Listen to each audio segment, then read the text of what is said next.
48 heures durant, Dakar a réuni beaucoup d'acteurs de la sous-région pour aborder des questions liées à l'état de droit et à l'extrémisme violent. Les participants sont constitués de magistrats, d'universitaires, de hauts fonctionnaires et des décideurs, venus de beaucoup de pays. On a l'impression aujourd'hui que ce qui se passait au Moyen-Orient a été déplacé en Afrique de l'Ouest.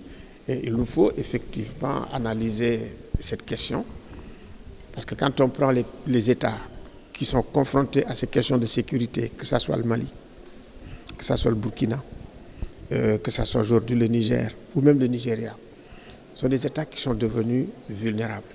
Certains sont défaillants. Certains, c'est vrai que quand tu vas par exemple au Mali, au Burkina ou dans certains endroits, des fois l'État même est absent. Donc tout cela, toutes ces vulnérabilités-là sont déjà un problème qu'il nous faut nous étudier pour dire comment il faut faire pour renforcer les États. Une des situations que nous avons le plus soulevées, c'est la question de plus en plus lancinante des conflits intercommunautaires, de l'ethnicisation du djihadisme, de la stigmatisation de certains groupes. Et ça crée vraiment des situations en matière de droits humains terribles, même en matière de personnes déplacées, en matière d'écoles qui ferment.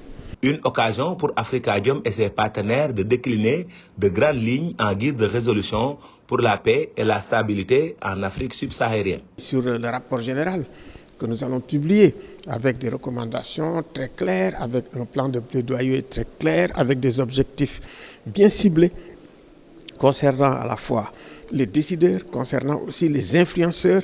Et donc, il nous faut travailler de façon holistique, de façon aussi, comme on dit, inclusive et de façon coordonnée sur les différentes questions qui se posent. Ces travaux, qui ont duré 2 jours, interviennent au moment où la région ouest africaine est secouée de tous bords par des tensions ethniques, des problématiques liées à l'extrémisme violent et autres préoccupations relevant de la politique.